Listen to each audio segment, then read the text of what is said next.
Welcome to the Creativity Theory Podcast. I'm your host, Cameron Smith, and today my guest is Wills Maxwell, a friend of mine for many years, almost 10 years. We both started comedy around the same time. Right. Your year was 2012, 2013? 2013. Okay, yeah, that's what I thought. And by the time I started, you'd been in Nutt Street. I believe you had already made your documentary about doing stand-up. Yes. Like you had been, like you were cemented. People knew who Cameron Smith was already when I started coming around. Yeah. So and you showed up shortly after I finished that, and I was just in the comedy scene genuinely. I'm no longer doing a hit piece. So as Colton described it. So you lost him so many jobs from that. Just ruined so many prospects. So the format of this podcast, I don't have ads or like sponsors, but I'm making free ads to try to get some. All right. So I'm just going to read today's ad, and maybe this will turn into some money. We'll see if they like the print. All right, I like that. Roses are red, violets are blue. Now get that wet mouth open for some Planters cashews. These name brand salted nuts are one of a kind, so get your big juicy rump down to your local Food Lion and pick up a can today. Even if you're allergic to nuts, you can still buy a can and shake it around like a little maraca. Maraca music is real music, by the way. It's actually getting more popular if you've been paying attention to the culture. Just open your eyes. Planters cashews. Either you buy our nuts or we start bombing cities. Up to you. Whoa, okay. Aggressive. I'll tell you what I liked about that one. Okay, please Here's what do. I think is a positive on that. Yeah, I need notes. Not a lot of ads for nuts. The copy doesn't usually mention folks with allergies. So you're like getting ahead of it. Like usually that's like a after It's a very the fact. woke nut ad. It is. It's very very aware. Just very, it's like, look, we know not everyone can tolerate nuts, but even if you can't. Yeah, you don't have to eat them. You can do music with them. Spark your creative. It's inclusive. And Yes. I think if Planters ignores the inclusivity that you bring to the table as a copywriter, they're crazy. They're Exactly. Yeah. Yeah, they're ignoring a pretty strong avenue to make some money, but whatever, To each his own, Planters. If you don't like it, then I'll start bombing cities. How about that? Oh yeah, not a lot of podcast ad ultimatums, but I'm here for it. All right. Yeah. So I felt like the first place to go with you was one. I remember we had a conversation months ago. I mean, maybe even like half a year ago at this point, right? Where we ran into each other at Dead Crow and we're just chatting. And you had mentioned that you had started a podcast, right? And I mentioned that I would like to be on, and that I was I've been considering for a long time starting my own, but whenever that happened, we would do an exchange. Yeah. But what was interesting about you talking about your reason for starting the podcast, this came from like a therapy suggestion. Right. And I thought that, and I thought that was really interesting, and I get it, and because I feel like the same motivation has been the core motivation, which has gotten me to push past all the things that have been holding me back from doing it, being like, oh, it's too much work or it's not worth it. Everyone has a podcast. It's not about that, because that's been my way of making things. It's like, is this going to stand out or be unique? And thinking about me making a podcast, it's like the answer is definitely probably not. And don't know about that. I mean, I could very well be wrong, but I just feel like there's not a whole lot of room to do super wild or interesting stuff. Something new with the format, right? But it's more about the act of doing it and what it does for you psychologically, like going to therapy does. It's like that speaking out loud and having to communicate with another person with the pressure of being recorded. Right. This is the 8th one I've done, and I have really found that this, because I went to therapy briefly. Yeah. And I had two different experiences with therapists. One was more Freudian, where they wanted to like do their best to listen and ask good questions and get me talking. Right. But they didn't really give any input or advice. Right. And so a lot of people would experience that, like, my therapist doesn't do anything for me. But I felt like that was better, because the second one that I had for like 3 sessions started like shoving her opinion in there and like saying things that were just like, what? I'm not here to have an argument. Here's your problem. I don't know why you didn't notice this before. You are. Yeah, kind of. Yeah. But it wasn't quite like that. It was just like these philosophical arguments where it's like, lady, this is not really, this is not a debate. We're trying to get to the bottom of my psychological issues. You were having your sessions immediately after her having an argument with her husband every time. Maybe. And she was just coming to you like, don't you think? Or she doesn't have a husband and needs to have some man to argue with. I fucking guess. It's like, while you're here. No, I'm really glad to hear that this has been like a positive experience in that way. Like, because that was very much... That was a prescription. Was I started going to therapy during the shutdown, and after having been in it for a while, and after having been like removed from stand up for a while, and like I was still doing What Did We Miss, like the TV news one, the TV news comedy segment I did, but I was like. I was still not feeling like I was having like creative outlet. And more than that, what was scaring me was like, I didn't really want to create, which was a brand new feeling for me. Cause like forever I've wanted to write, I've wanted to get on stage, I wanted to create something. And it was a time where I was like, not feeling like doing that, not feeling like doing the grind, not feeling like doing it. Like, it was like, I haven't done stand up in 7 months.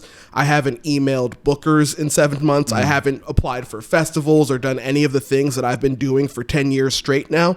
And I don't know if I want to even get back into doing that world. Yeah. So pretty much this is like a fear regarding this, like, it's seemingly motivational or creative drought. Right. And it seems like sudden and you don't even understand. It's just like there's no emotional alignment with any sort of motivation to do any of the stuff that I've for so long been in love with doing. Right. The stuff that defines me. Like, that's my identity. Yeah. And it was a thing of like, well, if that's not what I'm doing, then who am I? Like, who am I if I'm not the person who wants to hustle, who wants to drive, who wants to create?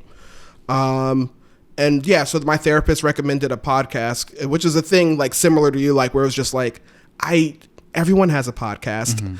I had been coming up with all these different crazy ideas, like, well, maybe one half of it is improv, and maybe like we do like just all these different ideas and formats around like what a podcast could be, things that would have made it too complicated to produce.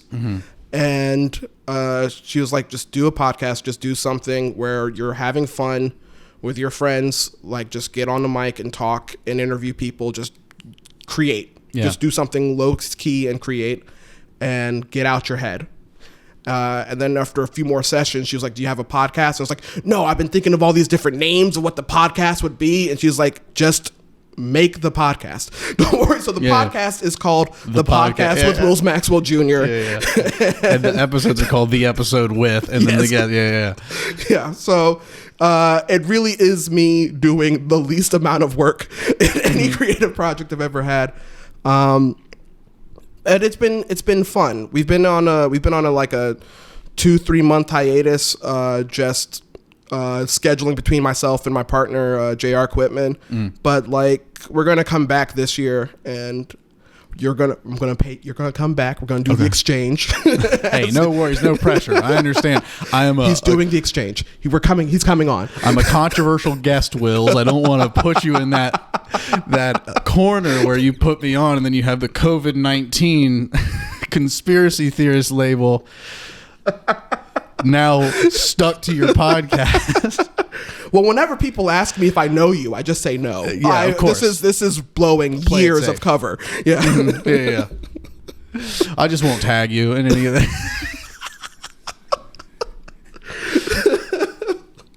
But yeah, like this is, I'm glad that it's been like a similar experience for you where you just like are doing the thing and it's like fun. Like you're interviewing and talking to folks. I like that. Yeah, I've been, and I always say that the biggest motivation that kept me from doing it, like, you know, I can kind of have the brushing it off, it's not worth it because everyone has one, or I don't feel like I would make a good host, or yada yada yada. But the big thing has always been this, like, and you've known me for years in this creative world of like the way I make film stuff, like Shit Show in particular, and the way I present myself on stage, and even like in music is like Camboy Smith. It's all like this character, right? And I knew that if I was going to do a podcast, I was not going to do it in character because that would be exhausting. But now I would have long form hours of me being my genuine self up for criticism, and I've always been like, well, then I feel like there's this mysterious element of who I really am that I like to keep completely in the shadows and off stage. Get that, yeah. And I've always liked that process of people assuming I am the, you know, most evil, vile person ever from being introduced to me through the art first, and then later having the pleasant shock of like, oh, okay, he has feelings. Yeah, he's only like partially a monster. It's compartmentalized. There's a genuine cage keeper of this monster.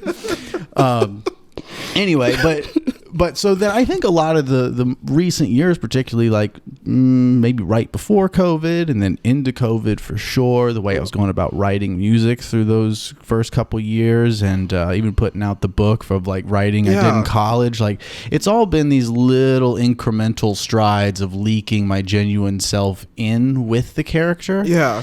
And so now at this point, it's like I'm finally like, the reason for not doing the podcast before is now like the main reason to do it. Exactly. It's this exercising of being my genuine self in the long form so that I can get the criticism and and be like, I need to hear it.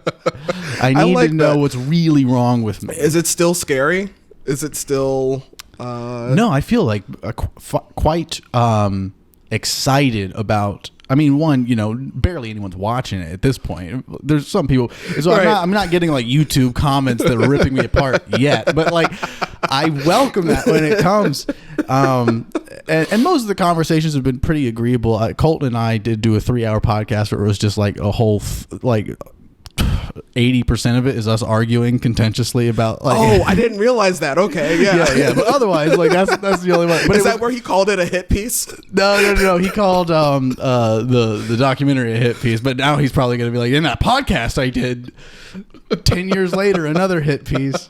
No, I was actually. Well, I know what I'm listening to on the way home. Yeah, so that one comes out next week. Well, so when this airs. This will be like the first week of February. Gotcha. I think. Happy Black History Month, everybody. Yeah, that's what it's going to look like. It'll be like, oh, of course. Black guest on the first week of February. Way to virtue signal, Cameron Smith. Tune in next week for Matt White, everybody. Yeah. No, I was editing Colton's today, and I sent him like a clip because we're talking about Kanye West. It was just an out of a context clip where we're just both going back and forth, and we're just like, I like Hitler. I was like, should I use this clip to promote it? But yeah, he was like, I hope I don't look dumb. I was like, brother, we both look dumb. So you're saying if I'm going to have you on my show, I should do it fast. I should do it before, while I have plausible deniability that you like Hitler. Before that hits the... Yes. Before you have to get ours recorded and out before this one comes out. Okay. You got 3 weeks. The time's ticking. I can do that. My whole career is just skirting around cancellation. I can do that. Yeah. But have you found like the dialogue that you're engaging in? Because it sounds to me like you're really just kind of like doing it to make stuff, and you're playing it loose and trying to let those creative juices like flow through this sort of simple format of a podcast. That there's not a lot of pressure. Like literally, it's called the podcast. It kind of has this like inherent fuck it mentality of like, just make something. Just do it. They're here. I'm here. Yes. We're recording. Yeah. So, but in these conversations, do you feel like, do you ever like listen back to them and then start like kind of or like subconscious, like criticizing yourself, and then like it works on like you improving the way you actually like speak in real life? And Real life, I'm not sure. In interviewing, absolutely. I think if you, I hope if you listen to the podcast in order, what you'll hear is me becoming a better interviewer, because that very much is a thing that I listen back on and I'm like, oh my gosh, they said a really interesting thing there and I didn't follow up on it. Or, oh man, I just like steamrolled them with this bit and missed this moment. Like just kind of criticizing myself as a host constantly. So there's still, so that's a part of it that's been coming, because I used to interview folks on Late Fear, but those interviews were like, it was a weird format for an interview. It was like 5-6 minutes long in front of a live audience where we're trying to have a conversation, but also be entertaining in real time. There's a mix of like an interview / stand-up improv. Exactly. Yeah. We're having a conversation, but we need to find the game in this conversation in order to keep people listening and laughing. Because otherwise, if we just talk and the audience doesn't laugh, then why did I talk to you? It's a weird way to connect to people. So this is like my first time actually doing long form interviews, and I'm really prefer it, and I'm really trying to get a lot better at it. Yeah, there's something very nice about doing something like an interview, or even just talking freely without the context and the pressure of it needing to be funny. Right. But it's allowed to be funny. Right. And it's very different, because then the humor becomes a lot more natural. And there's people that aren't like on the edge of their seats, like waiting for it. Like, make me laugh, right, bitch. You know, and that's always like I just watched stand up. I just watched all these sketches, and now you're sitting down with somebody. Like what happens now? What happens now? It's like, now we talk. Now we talk in front of you. Yeah, yeah. I enjoyed Late Fear the few times I got to participate. My favorite moments on the show, a lot of them are with you. Really? Yes. No, I don't watch the show at all, really. Like, the show's been done for years and I don't watch it. But like last month, I just watched the clip where it was me, you, and Reed Clark doing the Shook Ones challenge. Yes, I love that moment too. That's one of my favorite ones. And I loved you. We did a thing with our friend Jack Nelson where we like created this character of the blogger who's criticizing Late Fear, and we presented it like it was a real thing for weeks, just leading up to an episode storyline where, oh, the reveal is the blogger is a character played by Jack. He's criticizing the show. There's no one actually criticizing the show. And you came on the next time we had Jack as a guest and played yourself, just angry with Jack for being Citizen Bane and attacking him on the stage. I barely remember that. I would love to see that clip. You tackled him on the stage and wrestled with him. Yeah, I remember being involved, but I like cannot at all remember the details, like the tackling. No recollection. No, it was y'all wrestled on stage. But yeah, no, that was like when I think of like favorite times on the show, that's definitely one of them. Just you coming out and being like, you insulted my friend Wills Maxwell, and just throwing yourself out. Yes. Yeah.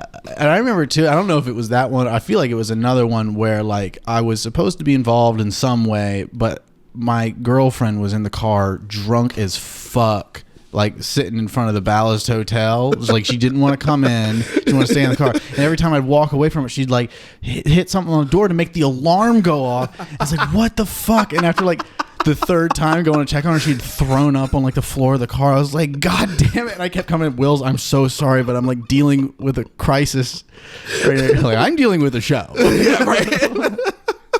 Like, I'm here to do it, but I'm sorry I keep walking out. It's fun because like the whole show idea was like, it was, real talk show, but like scripted format of like, fake behind the scenes drama on the show. But the real behind the scenes drama was actually a lot more entertaining. Like just you having to go back and forth and figure that out, and all the other real things that were going wrong in real time. Yeah. Like my phone just went off just now. I always like leave the, it happens almost every podcast because before the guest comes over, I take my phone off vibrate so that when you send me the text of I'm here, I don't miss it. Right. But then I forget to put it back on vibrate before starting the podcast. Anyway, I got it back on vibrate now. Got you. The young woman in the story, she's alive, right? That's not a story about how somebody died because you had to do Late Fear. She's alive. Okay. Yes. Okay. Yeah. Cool. We still get in arguments sometimes. Okay.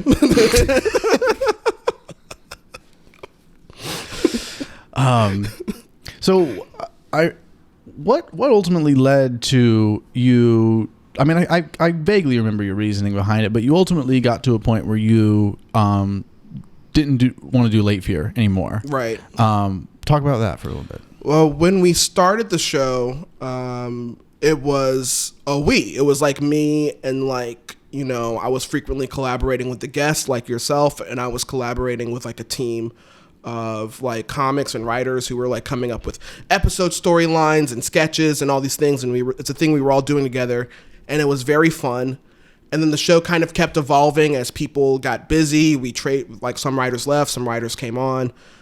We eventually moved to Theater Now, which was awesome, and we did shows there for a year. But the last maybe 6 months of the show, 6-7 months, I noticed that I didn't really have a team anymore. It was I'm planning the show by myself. I'm writing the monologue by myself. I'm interviewing people, preparing questions. I still had, Jonathan Schwartz there, who was awesome. Like, Jonathan Schwartz came back as a co-host, and that was a lot of fun, like riffing with him on stage. D&D Sluggers came on as the house band, and that was awesome. So every time I got on stage, I was in between Tim and Jonathan, and I felt great on stage doing the show. It was like my favorite hour. But everything leading up to the show was miserable for me. Like all of the booking, video editing, social media promoting, all of it I was doing by myself was stressing me out and making me unhappy. And then I would do the show, and I would be elated. Andrew Bunting would be there recording, and I'd hang out with Andrew and Jonathan and Tim, and the show would be so much fun. But like after a while, the balance of me being miserable for 2 weeks leading up to like this total hour of like fun wasn't worth it anymore. It was to a point where I made a decision to cancel it kind of on a whim, and I haven't really regretted it, because it was just a thing where I noticed like I don't enjoy Late Fear anymore. Like I had a day, it became more stressful than it was fun. Yeah, that makes sense.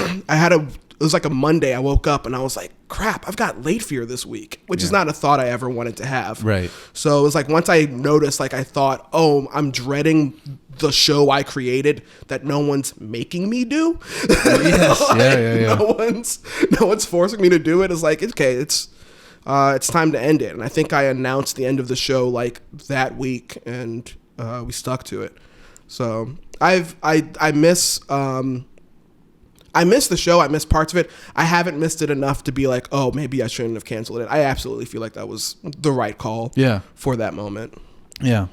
And then I know relatively, I don't know if there was overlap, but I feel like relatively shortly around that time you started doing What Did We Miss with WWAY. Right. They were both going on for there was about a year where they both existed. Yeah. Okay. And you mentioned earlier you're not doing that anymore. Right. I left the station October of 2021. So I'm about a year out of doing that. And that was a fun show to do, but it was another thing where it was me by myself. I would write a 3-minute monologue on wacky things that happened in the news, and shoot it in the studio, edit it, upload, like do the graphics myself. Like it was just a lot of things doing it by myself, and I loved that show, and I think I'll bring it back at some point. I'll bring it back, just not with the station, because what happened was I was working at the station. I was the director of Good Morning Carolina for about 5 years, and that's about as long as I was doing What Did We Miss. I think it was about 4 or 5 years of doing that show. So it was just a thing where like when I left the station, when I stopped doing it, I didn't own the segment. They owned the segment. Yeah. And if they weren't having me on the staff to direct the morning show, they weren't really interested in keeping me around just to do the segment. Yeah. And I wasn't really interested in, each episode was like several hours of work. I wasn't really interested in continuing to do that to make a product that I don't own. Right. So it's going to come back at some point. It's going to come back and it'll be me doing it myself in my home, like just and it'll or be like a form. YouTube format. Exactly. Yeah. So, excuse me. Sorry. Something more What the hell? Shut it down. I'm the first guest to burp on the mic, and I apologize to everyone at home. Yeah. Well, I appreciate that. It didn't really seem sincere apology, but I will let me if you give me 5 minutes, I'll write a notes app and then screenshot it and share it on Instagram. Yeah, please do. Okay. All right, I'll be sure to spread that. I'll text that to you as soon as I leave here. I understand some people heard me burp on the mic today, and that was unprofessional of me and not how my parents raised me. It's all right. I think God forgives you, but I mean, I sure don't. And you don't have to. You don't have to. Yeah. You don't owe me that. You don't owe me your forgiveness, and that's just something for me to live with. Fair enough. So you're not. That used to be your job, like directing that show, right? And then you kind of just got to do that. What did we miss segment as like kind of just an agreement with the station. That was kind of like, yeah, sure, if you want to do that and tandem with this, but the news director like knew I did stand up, and he was like, WWAY, the second best station in Wilmington. There are 2 stations in Wilmington. So the worst station. So like if there's only 2 and I'm not talking quality, I'm talking ratings wise. Yeah. Where they were second best. So he called me into the office one day and he was like, how do we, morning shows are supposed to be fun. How do we make the morning show funny? Do you have ideas? And at this point I wasn't directing, I was a PA. I was like, do you have ideas on how to make the show funny? And I was like, put me on it. And he was like, okay. So like I pitched him, we shot test pilot episode of it, and they were enthusiastic, and I really thought I was going to do this for like 3 months. People would realize this is not a good fit for the show. This isn't. The second episode it aired, a woman emailed the station, please take this fellow off the morning news. He is neither amusing or informative, and the lack of preciousness he finds in himself is quite grating. Wow. She sent that at 6:47, which was like the minute the show came on. Like it was like the second time ever the show was on. All I said was, how goes it? I'm Wills Maxwell. And she was like, She basically saw the first one and she goes, all right, well, I'll accept this, but if it comes on again, she already wrote the draft. She's like, I'm going to make this real easy. As soon as I see his face, this email's going out. It was like, how did she send this? It's like, I remember the timestamp. It was like, I had just gotten on. It would be funny if it was like 3 minutes before it started.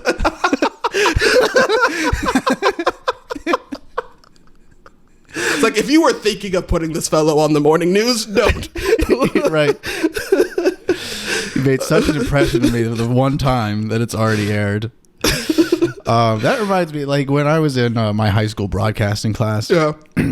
Before I was even in the high school broadcasting class, it was like my sophomore year, and the broadcasting teacher approached me in the hall because she knew, along with a bunch of other like staff and teachers and students at the school, knew that I did like YouTube videos. Right. And she was like, I'd really like you to do the Man on the Street segment. Like I've always wanted to do a Man on the Street segment on the news, and I would really like for you to do it. Can you be appropriate? And I was just like, yeah, I can do it. She's like, okay, we'll start the broadcasting class next semester and we'll do it.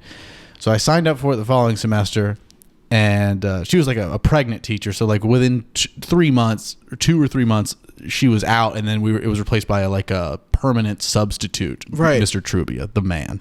And he was just like, he was a cool, like spry guy, but like he just was laid back, kind of didn't give a fuck. So like after the first half of the 15 episodes I did that first semester, now the person who has to like, I pass it through the gatekeeper of it, right? Now doesn't give a shit. So I got away with like some pretty wild, like nothing like inappropriate on like a gross or like swearing kind of level. But you knew what you were doing. Some disrespectful trolling type stuff. Yeah. And so anyway, but like people mostly liked Man on the Street. Even the teachers were fairly supportive of it. They're like, Fridays when it comes on, and like this is the only day we watch the Cougar View, and you know, people were fairly supportive of it. And as far as things that I was making, to me, it was like the easiest and dumbest I didn't give a shit about it thing. Right. But it was cool to be able to be on the school news and like produce it myself. But there was one semester I did like another season of it the following year. And then the second semester, or sorry, the back 2 semesters of my junior year, I asked, like, can I do something different? I really love Tim and Eric. Can I make my own? Me and my friend Jake want to make our own version of Tim and Eric's awesome show. It'll be Jake and Cameron's awesome show. That's awesome. And so we want to use the green screen in the broadcasting studio. And these episodes, I mean, it was just nonsense comedy. and the emails that would come in for that every week, it was like, this is completely a waste of time. This is who's writing these emails? Who's teachers? Teachers. There were teachers that hated my gut. There were teachers that loved me and loved what I did. There were teachers that I was the bane of their existence. Like they're like, this student shouldn't be here. They were ready to expel you from the school. It's like he shouldn't be on TV. No, in this building. Yeah, put him on permanent ISS. But yeah, I mean, look. Anytime Cameron shows up, just lead him to the room, leave him there. Yes, and there was, I mean, we only got to air probably like half of the 14 episodes that we made. Like we got away with airing the first like handful, and by the 3rd episode, the broadcasting teacher at the time, Ms. Lloyd, was like, "You got to take this to Mr. McDuffie," like the assistant principal or the vice principal, and I remember we had to sit in this boardroom with Mr. McDuffie, me, my friend Kenny, and I believe maybe Jake or Priscilla with me. And, you know, he's an official tall man. And we're sitting in like the staff boardroom with him. And I opened up his laptop and showed him. And then just the very beginning of it is like, in the arms of an angel, and like puppies in black and white, like it is that Sarah McLachlan commercial, and right. A green screen fire explosion, and my friend Kenny with a lightsaber, and then this like hard rock song, just Kenny to your mind with a lightsaber, he's gonna kill you.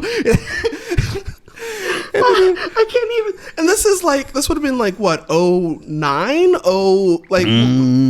2012. Yeah, like this is no faculty is ready for anything as irreverent as no one's ready for students to do something as stupid and out there as that. Yeah. And it was this whole thing about like trying to hand this kid like a pen and saying it was a cigarette and trying to get him to smoke it.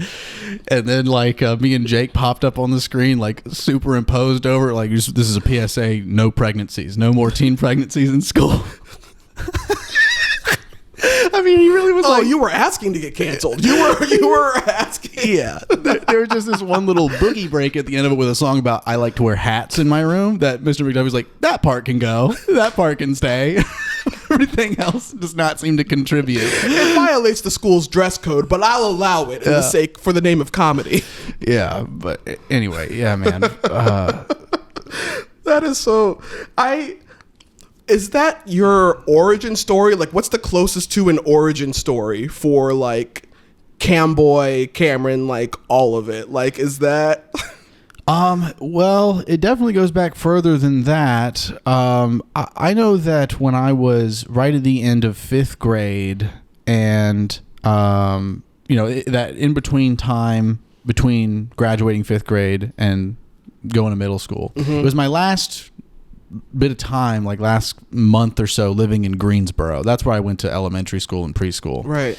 Born in Wilmington, but then moved back with my mom and family, or her parents. Yeah. In Greensboro. And anyway, so at the end of 5th grade, I had this friend named Sapo, and he had a camera, and we were just talking about like making videos. And I can't remember what came first or not, but I also was doing this game with my friends called Muchachas Hunter. And it was like hide and seek, but I was the muchacha. The Muchachas Hunter would have this big plastic candy cane. Yeah. And the muchachas would be the hider, and you'd behave like an animal. And this is so fucking strange. That's where, because I knew MH Productions, but that's where that came from. Yes. That is crazy. Yeah, okay. Yeah. And then in high school, I had a crush on my English teacher, Miss Harrington, so I kept saying MH Productions stood for Miss Harrington Productions.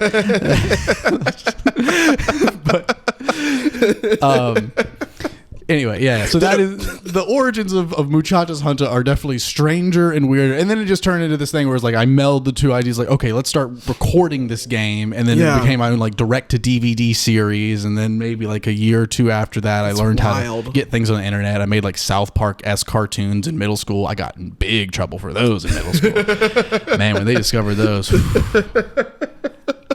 But that is wild, man. And so when I went to high school, because of that experience in middle school, I was like protective. I was like, I don't want people finding out. Like, I don't want the school finding out that I make videos because I don't want that to happen again. Right. But they ended up finding out, and it was a completely polar opposite reaction. They were very supportive. They're like, it's very cool. Which is what it should be like. Yeah. They're like, it's very cool that a kid is doing something productive and creative. Yeah. Who cares if it's gross? Just don't, do it at school if you're saying swear words and making... Right. This is your place where you're a creative person. We're going to help you grow in your creativity.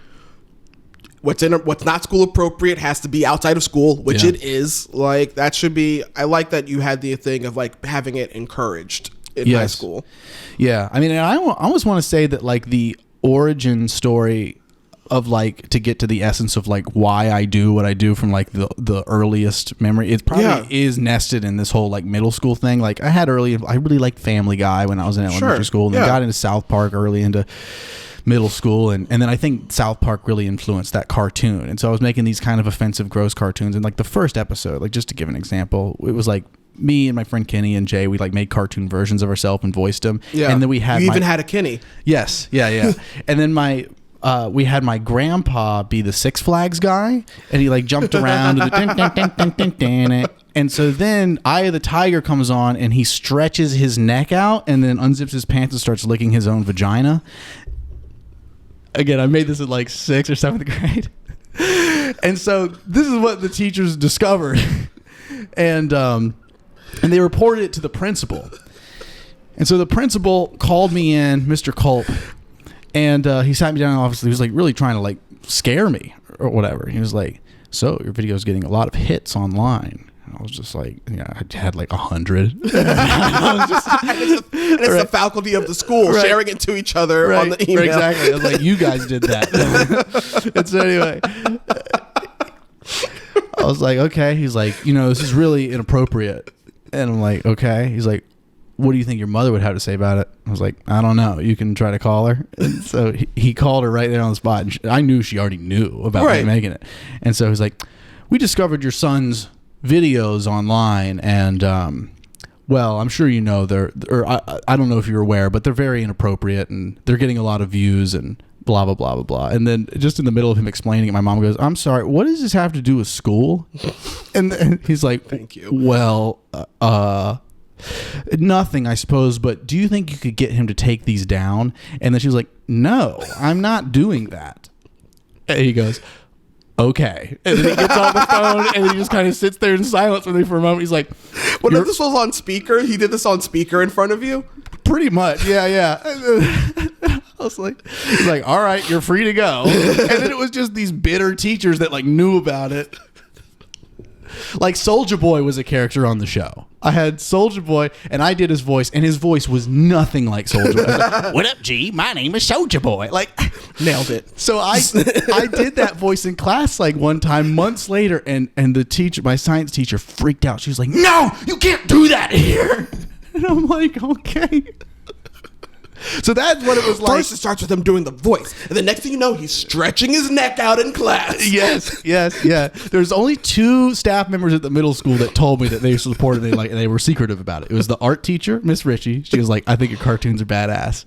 And then Deputy Cook, the like lady police officer, she like, I was in the computer lab one day. SRO, just as I was on the computer lab one day, like drawing in Microsoft Paint, and then she came up behind me without me knowing. She was like, "What are you doing?" And I was like, "Oh gosh." She's like, "It's okay. I love the cartoons." So anyway, yeah, I feel like it was like that moment of like my mom sticking up for me and like my ability to do things creatively and freely, despite them being taboo or whatever. Right. Having someone stand up for me and me realizing that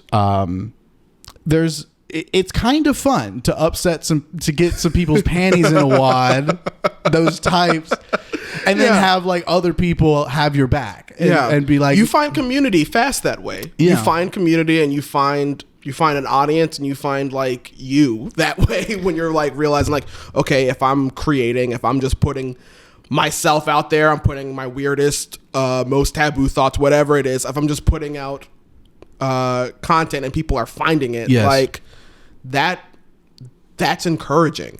Yes. And so obviously that has translated to my stand up as well. And I want to like share like kind of what I really enjoy about doing stand up, and I want to hear what you enjoy, like kind of your approach to it.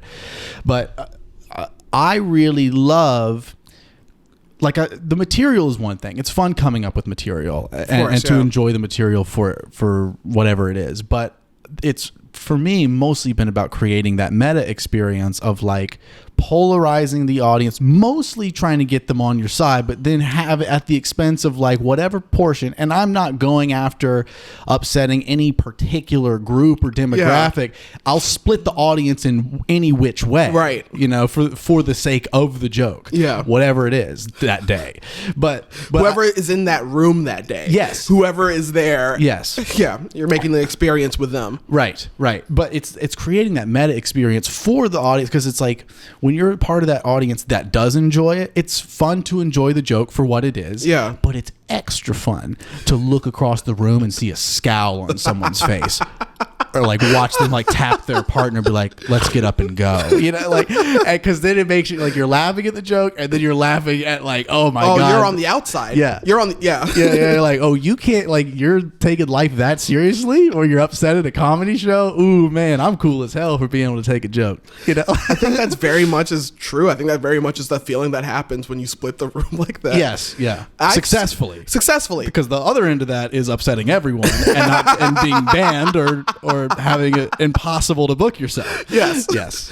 I've seen you do both, and I've also seen you lose everybody and get everybody back, and it almost feels like a magic trick. That it was is like so satisfying. It was like so satisfying. Like I've learned not to count you out like 1 minute into your set. It was like, oh, Cameron's doing rough. I've learned not to even think that at any point. Like you could have the light come on, and I'm still like, he'll get them. Yeah, he's gonna pull this out. Well, dude, that's the thing too, because like 4 minutes is already not a lot, and I started getting pissed at people. Like, you know, I love Blair. Shout out to Blair. But there was one time she was hosting the mic where like I said something offensive, maybe a minute or two into my set, and she lit me early. Yeah, and I was like, well, now, and I lost the audience, and I had a plan to get them back. I was like, well, now that I only have a minute to 30 seconds, I can't even do it. You can't do the thing you can't pull out of the nosedive. Right. Like, so I was just kind of like, well, I got the light, so fuck it, you're going to sit in that. And then I just like, what?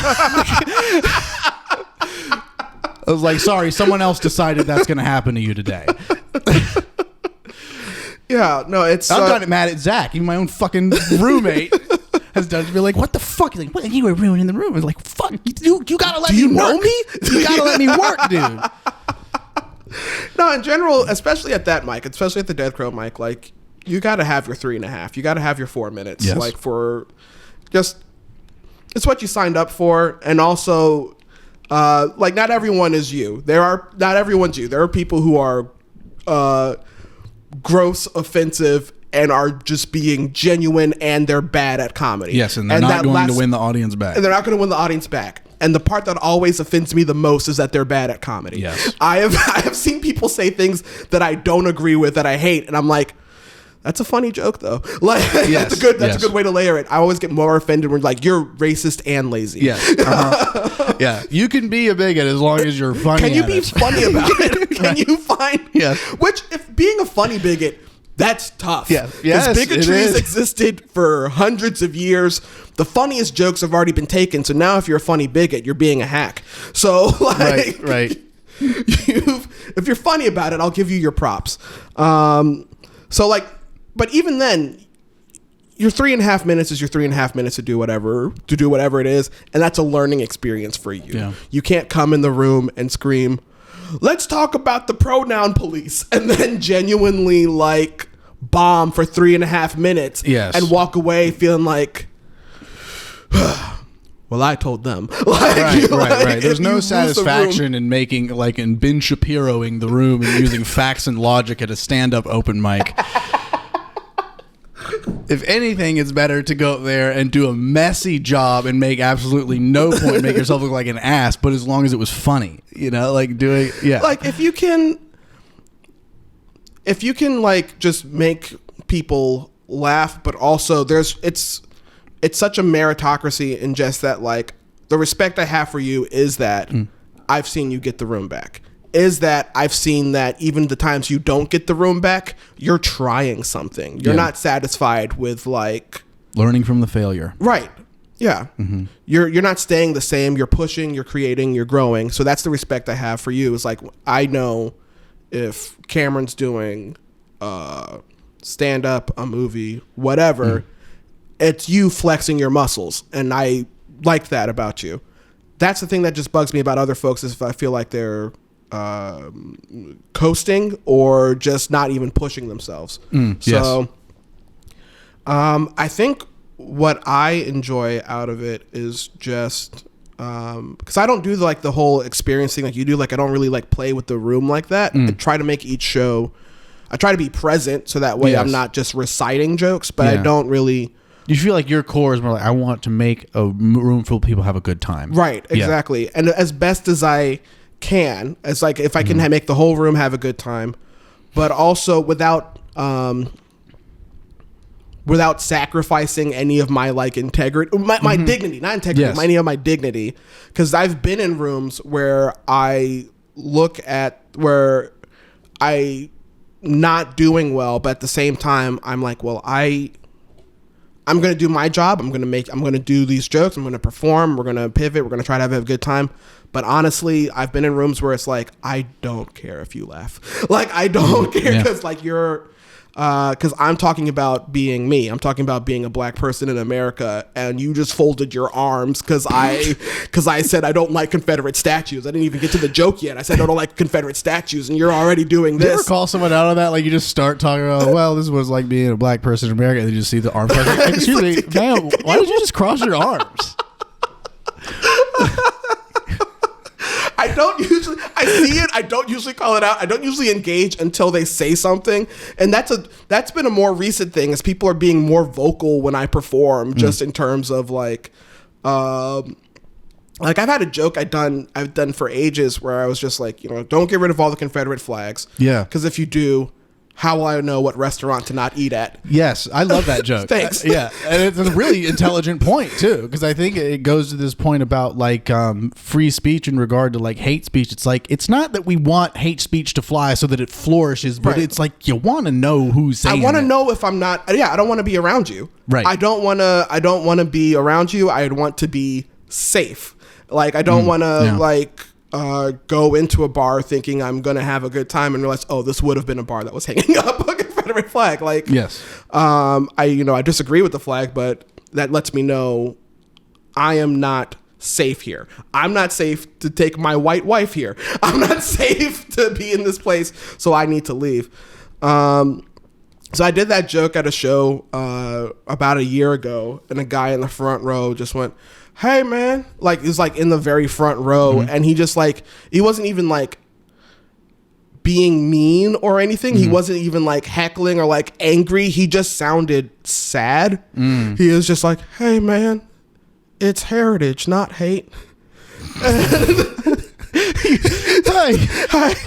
Hey, you made an interesting point, but it's it's heritage, right? Yeah, it's just like sounded like, it's funny that he sounded sad. He was just like, "That's funny. Messed up, man." And I was like, I was like, fucking snowflake.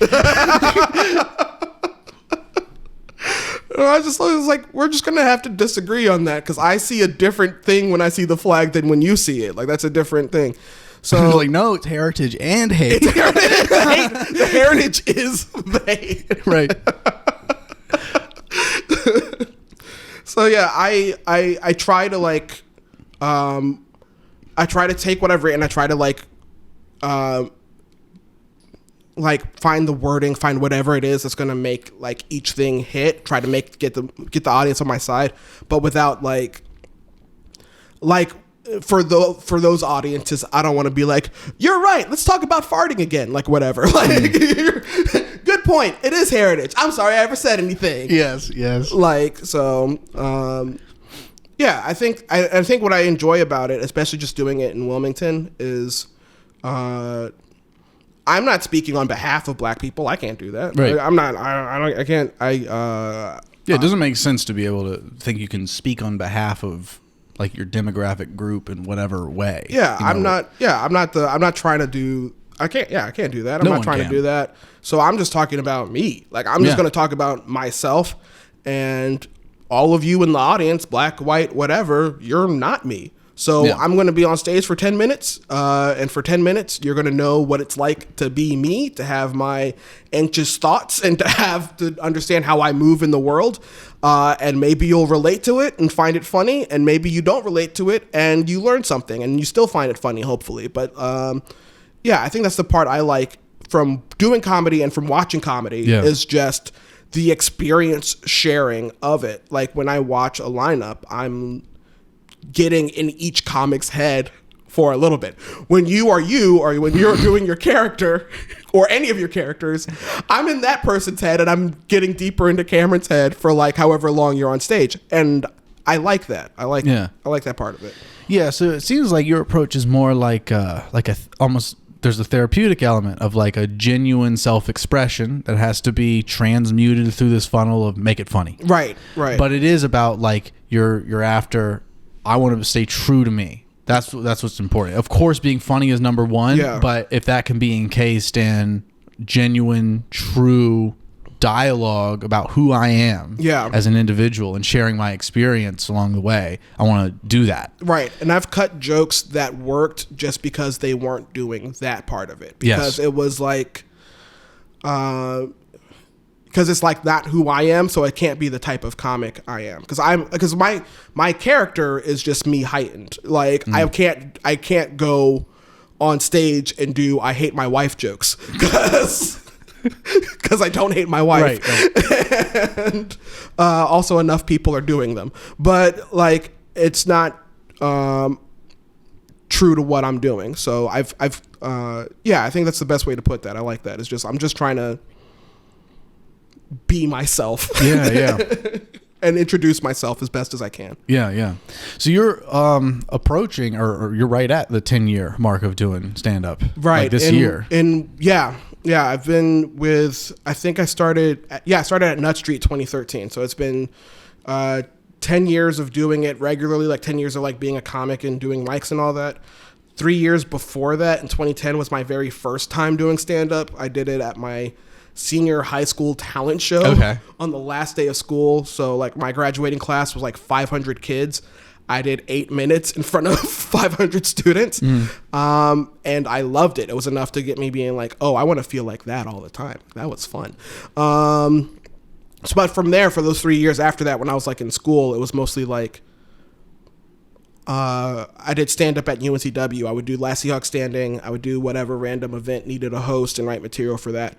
So doing it like that was for 3 years. I was doing stand up 3-4 times a year. Okay. So 2013 is when I was like the actually official like beginning. Right. Yeah. I'm working. I'm putting an act together now. Yeah. So how would you describe your relationship with stand-up has evolved and changed over the years? Like from approach, or just how you feel about yourself, or just the comedy in general and your relationship with the audience? I know it's kind of a broad question, but I like hearing this from other comics. I think, honestly, if stand-up was a person, we would have to be going to counseling right now. I feel you on that. Just because I feel a need to like kind of get back to how I did feel about it 10 years ago. Just that whole part of like having fun. We saw each other at the Dead Crow mic the last Thursday, the Thursday before we recorded this. And what you don't know is like right before I ran into you, I had just finished like a 10-minute, 15-minute long conversation with some of the other comics, who've been doing it about as long as us, where we were just talking about all of the things we hate about stand-up comedy. Yes. All of the things we hate about how it's changed and all the work we have to put into it, and how stressful it is to work full-time jobs while also trying to work the full-time job of becoming a full-time comedian. Like, we spent 15 minutes talking about it, and then we were all like first up at the mic, and we all get up and go in front of this audience, which is like, it's the very beginning of the mic, so they're barely awake.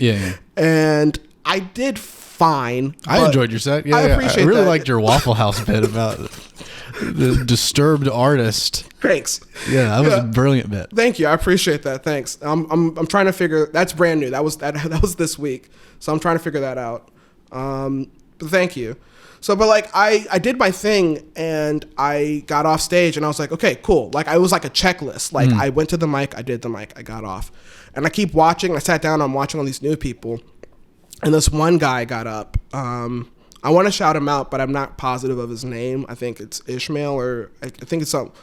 I think there's an Ishmael there. Yeah. I see him get up. I don't know how long he's been doing it, but he gets up. He does his 4 minutes, maybe a little longer. The light comes on. I didn't care though, because he was great. He was great. He had this audience like awake and interacting and laughing and enjoying themselves. And what I noticed the most when I watched him was, oh my gosh, he's having fun. Yeah. I don't think I had fun tonight. I went up there. I was on stage. That's the thing I always want to do. That's the thing I always want to be, is I want to be on stage. I want to be doing this. I want that feeling I had the first time I did stand up, chasing that over and over. I don't think I had fun tonight. But like, I'm watching him and I'm like, he's having fun. Yeah. And I went home and I didn't even tell my wife about that part. I just told her, she's like, how was the mic? And I was like, oh, it was fun, but me, so-and-so and so-and-so were talking about how much we hate comedy before the beginning of the mic. And she was like, are y'all having fun still? Like, do you remember that you do this? Like, yeah, you're trying to get work, you're trying to advance, but do you remember that you're having fun? Priority that's the point. Number one. Yeah. So I think that's where I'm at, is like, I'm trying to get better. I'm trying to write, perform better, all of that. But I got to get back to having fun. Yeah, it's kind of interesting that like those two things, one about the complaining about it and not having fun and realizing that, and then watching someone kind of seemingly maybe younger or newer having fun. I don't know if you've heard much about just like that relationship of like mastery with like the mentee and the mentor or whatever, where it's like, maybe part of in the decade later phase of your stand-up arc is like, it might help reinvigorate the fun by maybe not formally taking someone under your wing, but interacting with someone who is new and maybe like helping them out, giving them pointers. I think there's a lot to that. Yeah. To where they get benefit from getting wisdom from someone who's been doing it for a while, but then you get the benefit of being around someone that has that young energy that is just stupid still. They just still think that this is all going to work out immediately. I want to be stupid again. No, I'm teasing. No, I think you're spot on, and I think there is. I think that would be a great benefit, is just like feeding off of that energy of someone who's still enjoying it. Yes. Like, and that's not to say I never enjoy it, but that is a thing where it stopped being the priority, and it should be the priority. It should be the thing, especially in the moment. Like, my priority when I perform is like, I'm going to be present. I'm going to be present. I'm going to like, I do meditations, whatever, try to clear my head before performance, so that way I can be like as in the moment as possible. Yeah. And I haven't asked myself the question since like that Thursday. It was like the first time I asked myself in a question. The first time was like, did I have fun? Did I have fun tonight? Something I've been doing lately that I think this is the thing I enjoy the most is I started teaching stand-up writing at Dreams. Okay. So I love doing that. I really love doing that. I've done 2 sessions so far there, and this last session was the first one that got to, at the end of a semester at Dreams, they have a showcase and they perform. So it's like, I had like 3 11-year-olds, like 11 to 16-year-olds, who like went up on stage and performed the 5 minutes of comedy that they've been like, out of like all the stuff we worked on all semester, they went up and they performed it in front of a live audience for the first time. And watching them, first of all, just being in there with them every week and hanging out with them and like teaching them and like talking with them, it was all, I loved that. That was fun for me. so I was already enjoying that part of it. Seeing them perform was like, I got crazy choked up just like after it was all done, because it's like, oh my gosh, like the youngest one's 11 years old, and like she's doing the thing. She's like, wow. And they're not like reciting their jokes they wrote. They're like performing, they're riffing with the like. Yeah. I hosted and I opened up with like, hey, you know, I'm Wills Maxwell, unless you're one of my students, in which case I'm Mr. Wills. Unless you're one of my students that don't respect me, in which case I'm Wills. And then the first student came up and she took the mic and she goes, "Thank you, Wills." And then she goes, I was like, that's brilliant. I was so happy. I was like, they're doing the thing. And I think that's more than like doing it myself. That's been the most fun for me, is like watching them want to do it and watching them get it. Like that's been fun. Yeah. I bet that is rewarding. Okay, so you recently did the Black Power Rangers tour, right? How was that? That was fun. That was fun. That was fun. It was great. Was wild about it was we put it together in like a month and a half, basically, like a little over a month. It was like from the time we confirmed the lineup, booked the venues, did the show. There was maybe 5 weeks in between that. And each stop, we did 4 shows, 4 nights. And the tour was me, Brandy Roberts out of Raleigh, and Gerard Fortune and Cordero Wilson, who, you know, are our friends from this scene and live in New York right now. And they came down and they did these 4 shows back to back with me. Jordan Sentry joined us in Charlotte. Zoe Myers met us in Graham. Deshaun Mason joined us in Savannah. So it was very fun, just like connecting like all these like black comics to like do these shows, and like advertising the shows as like, hey, if you come to the show is called Black Power Rangers. Like if you come to the show, it's going to be a little nerdy. It's going to be a lot black. So don't be surprised when you come to a Black Power Rangers show. And it was nice to see like, you know, multicultural audiences at each stop, like people just enjoying themselves. I really loved that experience. It was the first time doing a tour for me at all. Like the first time, I never put that together before. And my wife was like so enthusiastic about it. She was like, all right, you want to do this? Okay, great. And she was immediately like, you know, with me, like calling venues up and like on the emails, like helping me like lock this stuff down. So we're gonna keep it going. That was the plan. That was the inaugural tour. We did 4 cities, 4 nights.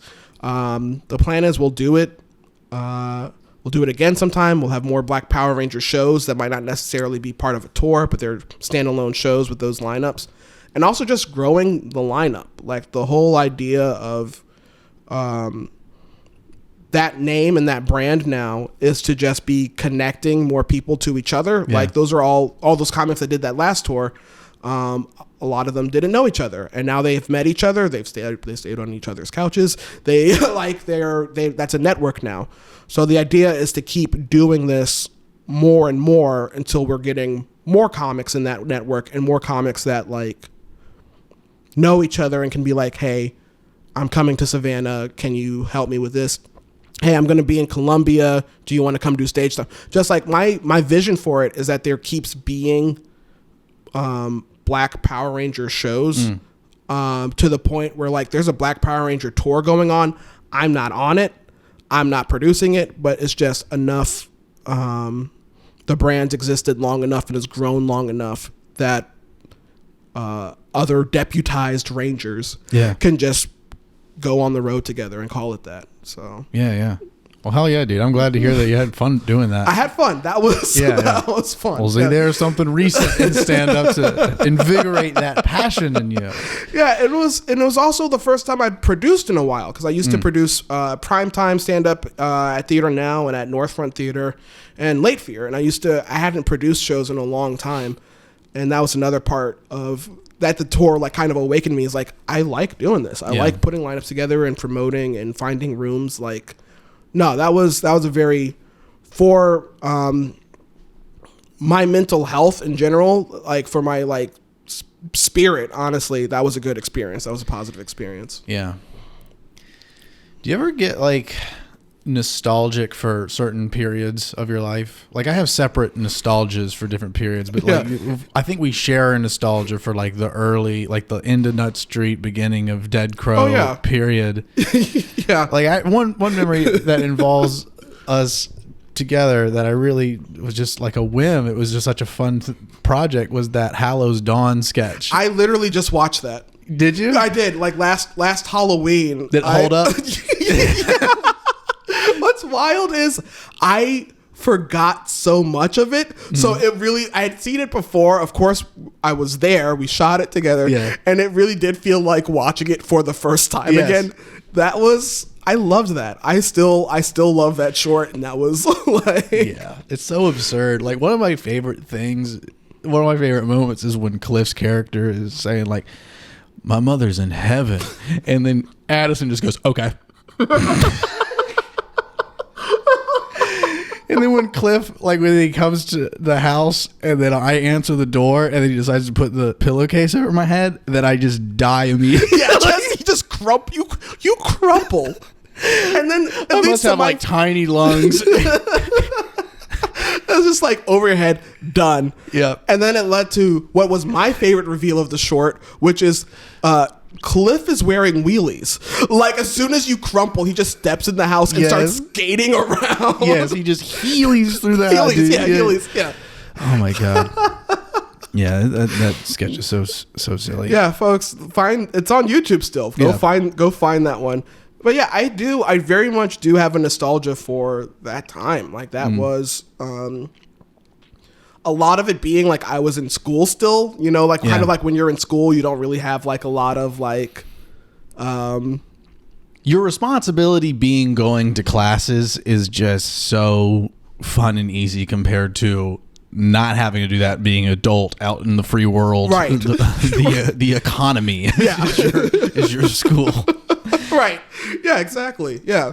So, but no, that I very much do have a nostalgia just for all the folks that were still in the scene at that time and all the frequency with which we all saw each other and collaborated with each other on random things like Hallow's Dawn. Yeah. Me and Timmy were talking about that a lot, about just like that Nutt Street era and even beginning of Dead Crow. Not it wasn't quite as like I said, the percentage reduced from 100% to like 80%, but that felt more like a family, like a group of friends. Yeah. And there was just a camaraderie, like even though just as any comedian would, we'd like rip on each other. Sure, yeah. But it was like all done and like encased in like, well, I can take a joke from that guy because I know that's my brother. Loves me. Yeah. Exactly. Where like the scene is still fun and of course it's fun, but it's not that. If any of those new people say anything about me, I'll let you know. It is on. It is. If any of them look me in the eye. If any of them address me as anything other than Mr. Maxwell, I will lose it. Respect is what it's about. It's respect. So I wanted to, if it's okay, and of course, like anything you don't feel comfortable talking about, we don't have to. But I'm interested in digging into the therapy stuff. Of course, more. Yeah. Just because I find psychology interesting, and just like, so what motivated you to start going to therapy? And did you have like trepidation beforehand about like, I don't know if I want to go to therapy? Yeah, I didn't have trepidation for therapy, but I did have it for just like a lot of the diagnoses, or like and I still kind of wrestle with that a little bit, just a lot of the diagnoses or treatment or whatever. I think I started going just because I was depressed without doing stand-up, and I was depressed at the prospect of like, you know, kind of that stress we talked about of like, when am I, what do I do? Do I even want to like jump back into this rat race and everything? But also like, it was 2020 and I used to work, like I said, I used to direct the morning news. And so that meant every day I was waking up at like 2:30, 3 o'clock, going to the news station and starting my day with 2 hours of news, like an hour and a half of the broadcast and a half hour of like, cut-ins, which is a horrible way to start your day, because I'm immediately starting my day with, I'm exhausted, one, because I'm still doing stand-up at night and sleeping for 4 hours and then going to go do the station. But you're starting your day with the worst news. And I had been at the station, I started working there 2015, I think. So yeah, 2015. So every time an unarmed black person is killed by police and it's on video, the news airs it. Right. And so my job as the director, every time a tragedy like that would happen, I would watch someone die. Yeah.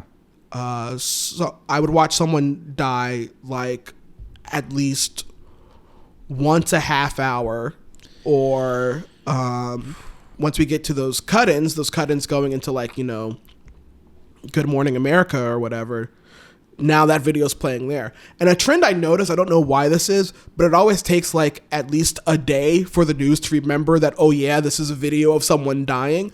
So that first day, there's no blurring or censorship or like stopping the video, nothing. So they wait for the emails to come in. Please take this death off the morning. No one's emailed us yet. Air it uncensored. It's just like a constant, like, they forget.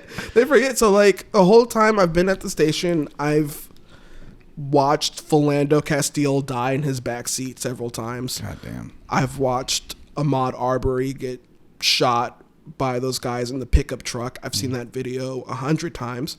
And of course, that summer, I watched George Floyd have a knee to his neck, and his, the first day you watch until like his body goes limp and everything. And then they stop playing that part because then they remember, oh yeah, that's the moment he dies.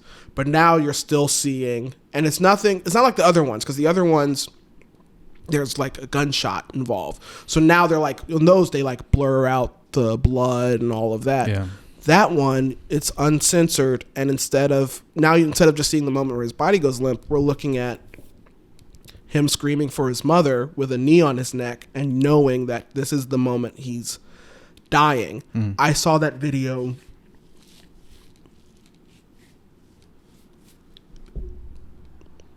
it was a lot. It was a lot of times of seeing that, and every time it was in the news, which of course it was in the news a lot because we had that happening, and then there were several protests, and for whatever reason we can't just be like, and then this protest happened. We had to be like, this protest happened because of this thing I know you've already seen before, but we're going to play it again. Jesus. And then Chauvin's on trial, so now we're going to play it because he's on trial, and then the other officers are on trial, so now we're going to play the video again because they were on trial. So that video played all summer, and by the time I just became your world. Just watching George Floyd die, and not but that's after years of having already watched Walter Scott, Philando Castile, Ahmaud Arbery, like watching all these videos over and over again. So by the time I got to therapy, like that was the thing, just like openly talking about, just being like, I watch people who look like me die as part of my job. And I work with people who I don't think about how that weighs on my psyche or the psyche of black viewers when they just play these videos over and over again. Any other act of violence that happens, there's like a kind of decency to it of like, oh no, we caught the security footage of a home break-in or whatever it is. And it's described, it's horrific, like the violence is described or whatever, but you don't watch that video over and over again. It's really just with these cases where you watch these black bodies get killed over and over. So yeah, that was a lot of it, was just like kind of dealing with, my therapist was the first person to use the word trauma about it, which I hadn't really thought about, just because trauma always feels personal. Like, yeah, yeah, like that's something your parents did to you at a very early age. Right. Yeah. Like it. Yeah, exactly. It felt like it always feels like too heavy a word. Like, no, other people have trauma. I don't have trauma. Yeah. I can't claim trauma, but, so yeah, just having someone to talk to about that, and my therapist is Black, so just kind of like also validating, like, yeah, that's not you being weak. That's not you being like, yeah, that's, just kind of someone, it was just that part of it was just helpful to have someone validate that. And, it's been helpful to have, like she kind of, gets what I've been trying to do with comedy, and gets like, also she thinks I'm funny, which like, isn't important, but of course it is to me. If my therapist didn't think I'm funny, I'm getting another therapist. But I like that bit too. You were doing the other night about not being sure if your therapist likes you. Yeah, it's like, who do I talk to about this if I don't? Because that's the thing we talk about for real, is just like, you don't have to make everybody happy. You don't have to have everybody like you. And it's like, of course I do. You like me though, right? But do you like me? It's yeah.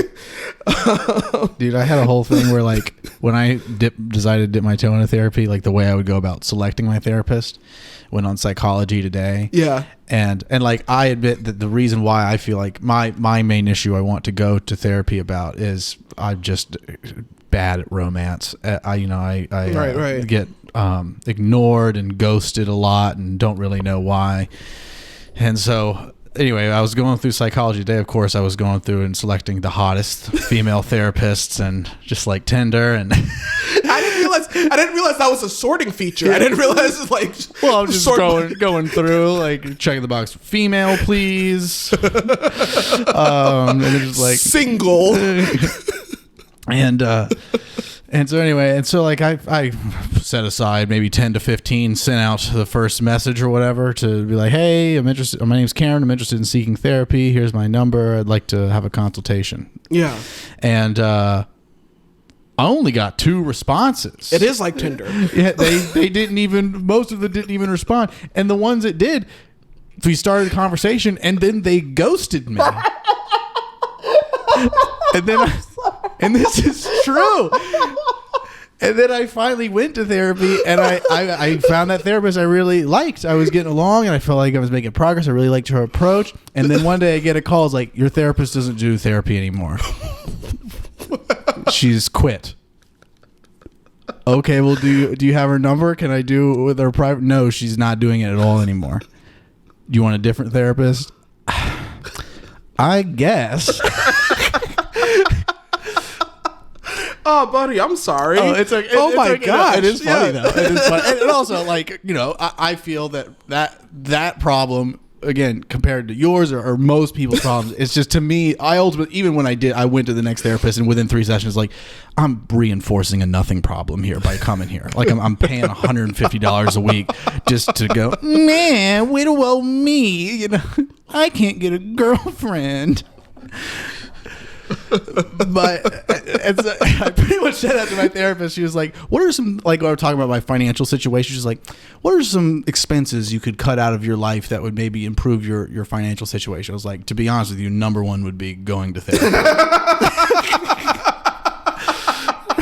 This is the most. I was like, you are a drain. Yeah. You are a luxury item. Yeah. And I was like, she's like, well, do you feel like you're getting used? I was like, no, honestly, I feel like I'm spending an hour reinforcing problems that really barely exist.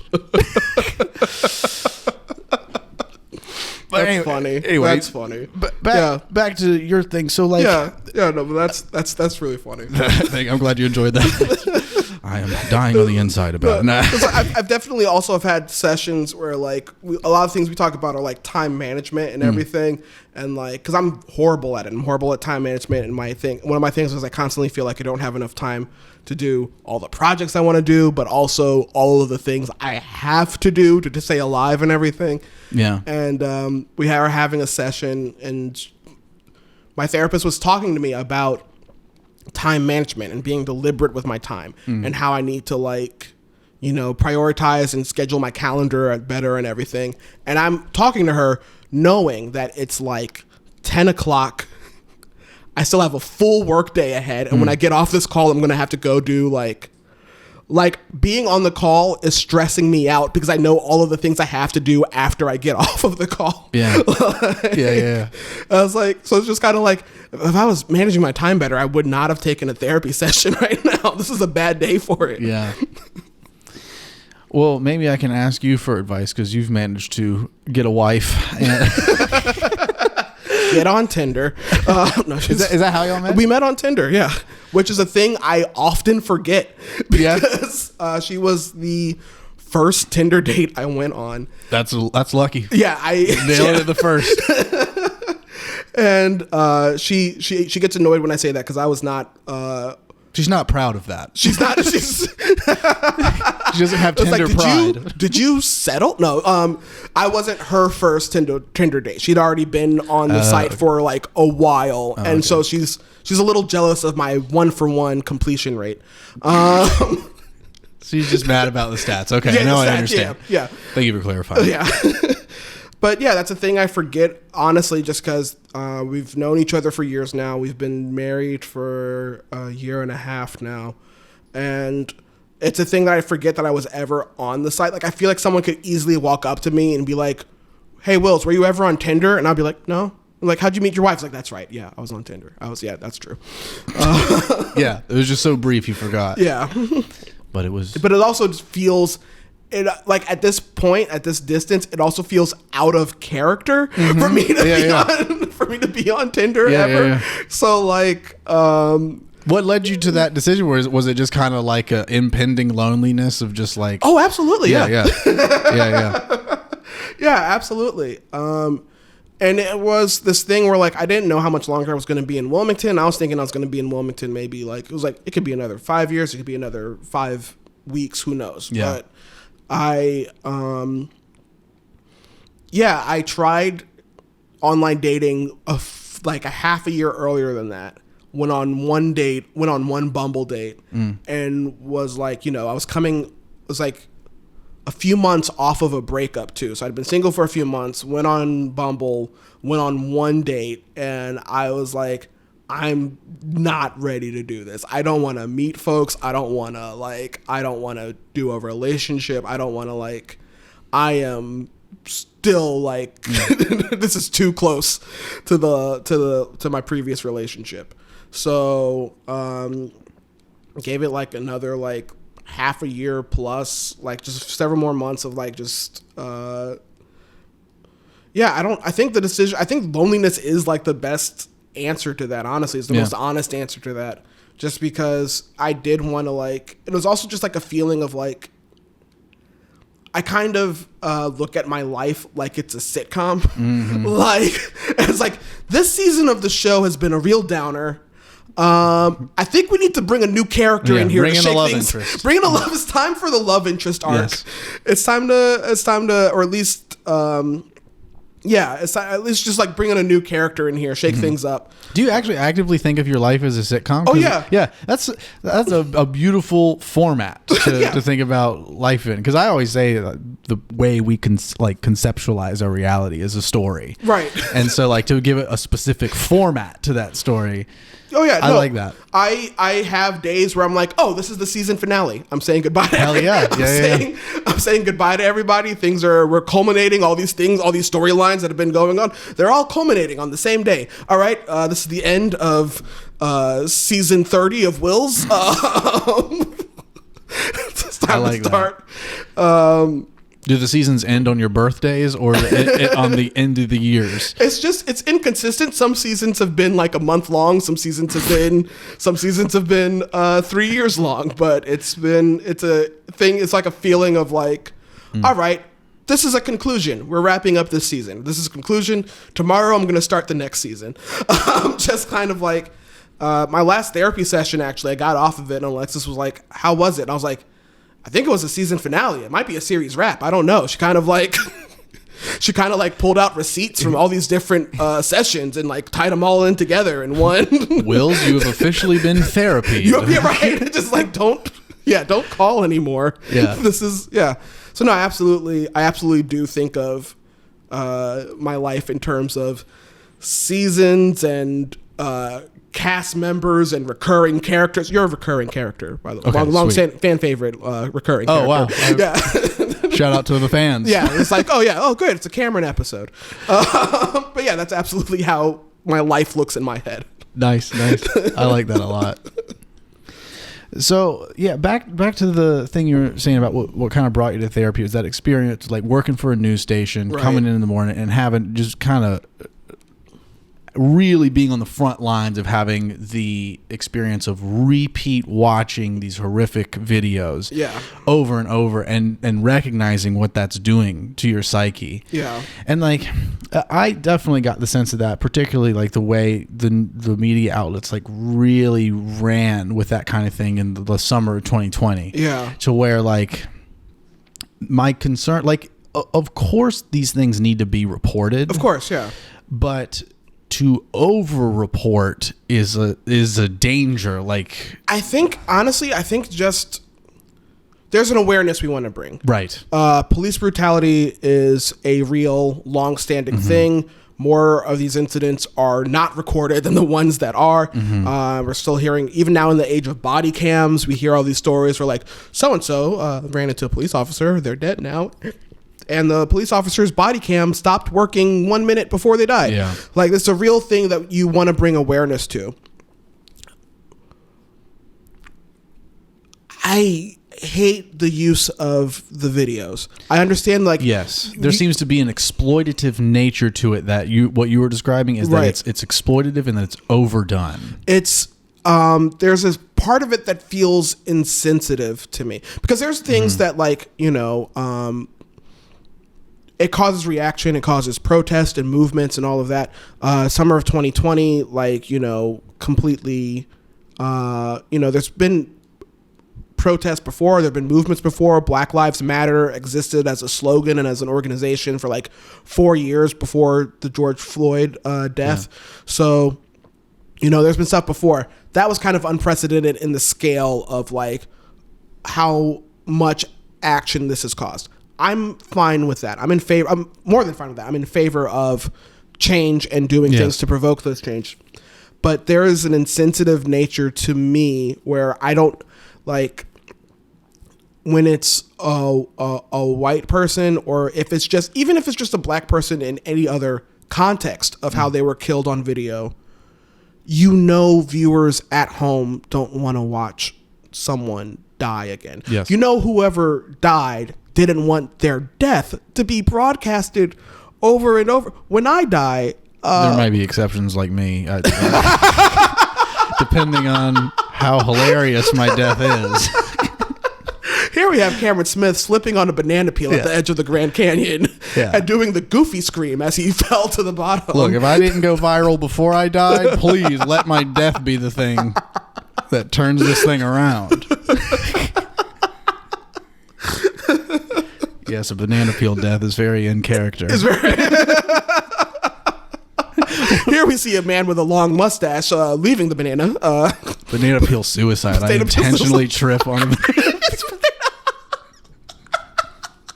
So Cameron went out the way he lived hilariously. Anyway, sorry for interrupting. That's great. But yeah, I do think there is something insensitive in the nature of just like broadcasting these deaths over just the video of it. Talk about it, sure. Talk about, you know, this protest is happening because, you know, he spent over 8 minutes with a knee on someone else's neck. Talk about that. Mm-hmm. Those are words. That gives me the whole story. That paints the picture. I'm there. Don't make me watch this man scream for his mother again. Yes. I know, and it's a context that I can't speak to for certain because, like, you know, I was at the news. I watch the news every single morning. I know most people don't, but I do feel pretty confident saying that by the time you hit June, July of 2020, everybody had seen it. We don't need to show it anymore. Yeah, I just think there is something insensitive in the way the news makes you watch these deaths. Yeah. And so you also mentioned, so you're not working there anymore, right? At WWA. So you've gotten away from having a job in news, correct? Right. What are you doing now? I work with a nonprofit. I work at Legal Aid of North Carolina. I remember Zach telling me about that. Yeah, right. Yeah. How are you liking that? I love it. Honestly, it's my first time ever having a literal 9 to 5, which is healthy. That was a big reason for leaving the station. Yeah, those hours are inhumane. Like it's a thing. When I started there when I was 24, 25, yeah, and I was all for it. It's like, heck yeah, I could do this. I'm running. It wasn't sustainable to be staying up at night doing shows and also going into the station. So no, I like it. My job is I'm a navigator. I help people with healthcare. So if you have questions on how to enroll in healthcare or you fill out an application, things like that, we do free appointments and I get to sit down with people. This is coming out February 1st, so open enrollment's over, so you missed it. If you don't have healthcare, you never will. But no, just call us, look us up, ncnavigator.net. We can still talk to you. But hey, this isn't a paid sponsorship. I didn't write the ad copy. Looking for healthcare can be hard, but it doesn't have to be. Navigators at ncnavigator.net are ready and around the phone, ready to help you apply for healthcare. Get your questions answered. Most people in North Carolina can get their coverage for as low as $10 a month. ncnavigator.net. Let's do it together. Very nice. Thank you. Yeah. That seemed ready to go. Yeah. Some people might have nut allergies. You can still get a health care. No nut allergy applicants. We don't deal with that mess. Do something that I had the thought earlier. We were talking about working for the second best news station in the town, yeah, which ironically is the only news station I'm not banned from. Have you gotten yourself kicked off of ECT? Have you really? Apparently, I'm banned from WECT because of my last appearance on there for promoting the 2018 Port City's Top Comic. I was on the camera with Billy Rame and Timmy Sherrill. Yeah. And I was just goofing around. Like, I wasn't being obnoxious or saying anything inappropriate. I was just goofing around, getting interviewed with the fellas, and yeah. And then y'all were like in the studio, right? You weren't right? Yeah, right? We were being interviewed by what's her name? The pretty lady that I'm not answering that question now. There's no pretty ladies at WECT, yeah. Is that what you're saying? WECT, the second prettiest ladies in news. The pretty tall lady with dark hair. I'm sorry, I can't remember her name. Kosakowski. Yes. Yeah. Okay. So she was interviewing us, and anyway, and I felt like it went well. I felt like I had a good time. We promoted the show, and I was goofing or whatnot. But then I moved to LA, and Julia Desmond is visiting LA, and Joe Lefevre moves there for 3 days. Right. And we all go out to like get Mexican food that evening, and Julia just kind of tells me offhand, because I think she might have worked for WECT or had like a friend that worked there or something, but she was like, "Oh yeah, you're banned from WECT, right?" And I'm like, "What?" She's like, "Yeah, because of what you did on that last time you were on there." I was like, "Why?" He's like, "Yeah." She said one of the producers just was upset that you like made a joke out of the whole thing. And I was like, "So wait, the producer at WECT is upset that I made a joke while I was promoting a comedy show." Roger that. Well, I still have the second best news station in Wilmington. Right. As my platform, WWAY, I'm available. Here's the good news about WECT.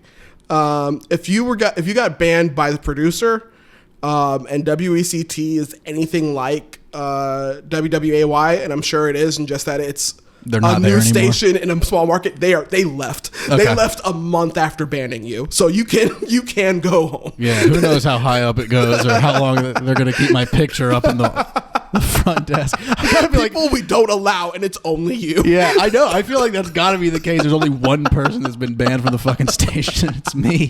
It's easy to keep track of. They have the front desk lady. Just her screensaver or computer background is just like my mugshot. It's like a still from you from Shit Show. It's just like you walk in. Yeah, hi, welcome. Wait a second. Yeah. Yeah, I think you're good. I'm glad. Well, dude, this was a really great conversation, and I've enjoyed the hell out of it. Likewise, buddy. Thank you so much for having me. For real. I appreciate you doing it, and we'll have to do it again soon. Let me know when you tune into the podcast with Wills Maxwell Jr., the episode with Cameron Smith. Coming probably already out, right? Because you've only got 3 weeks. Yeah, I've got to get ahead of this. I got to get ahead of this media storm. I appreciate you, brother. Appreciate you, man. Thank you. Thank you.